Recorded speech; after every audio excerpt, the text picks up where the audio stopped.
Бу көннәрдә Мәккәгә бөтен дөньядан миллионлаган кеше агыла. Монда хаҗ башланырга тора.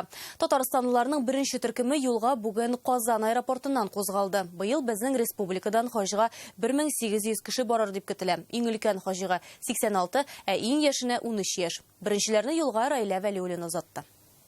Паспортлар монда, загранпаспортлар. Документлар әзер, кирәк яраклар урынында. Сәйд Моратовлар гаиләсе хаҗга ниләр алып барырга кирәген яхшы белә.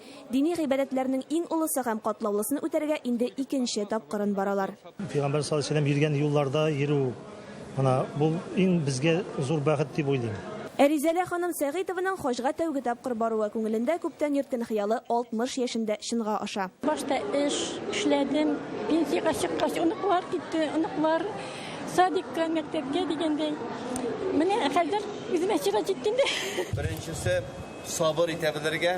Казан, Буа, Яшел Үзән районнарыннан килгән булачак 49 хаҗига соңгы киңәш һәм үтенечләр. Юлламаларны Татарстан Диния нәзарәтенең 4 программасы буенча сайлаганнар. Әлеге төркем икътисади яктан иң кулай билетларны сайлаган. Башта Казаннан Мәскәүгә, аннары Дубайга очалар. Тәүлектән артык автобуста барганнан соң Мәккәгә аяк басачаклар. Гарәфә көнендә, Корбан гаетендә шунда үткәрәләр. Кызу якларга бармаган икән, ул кешегә кызулыкта бераз авырлык булуы ихтимал. Икенчесе инде самолетта очкан вакытта кешенең әгәр дә тәнендәге давление белән мәшәкатьләре булса, шуның белән проблемалар булу ихтимал. Әмма куркасы юк, ул бу була калса, юл дәвамында хаҗиларга табиблар ярдәм күрсәтәчәк. Безнең анда хирурглар, терапевтлар, кардиологлар бара. Инде әлбәттә бу безгә бер уңайлык. Мәккәдә дә һәр отельдә булачак медпункт, шушы медпунктлар безнең 24 сәгать дәвамында эшләячәк. Сәфәрнең озынлыгы якынча 1 ай тәшкил итәчәк. Россиядән хаҗга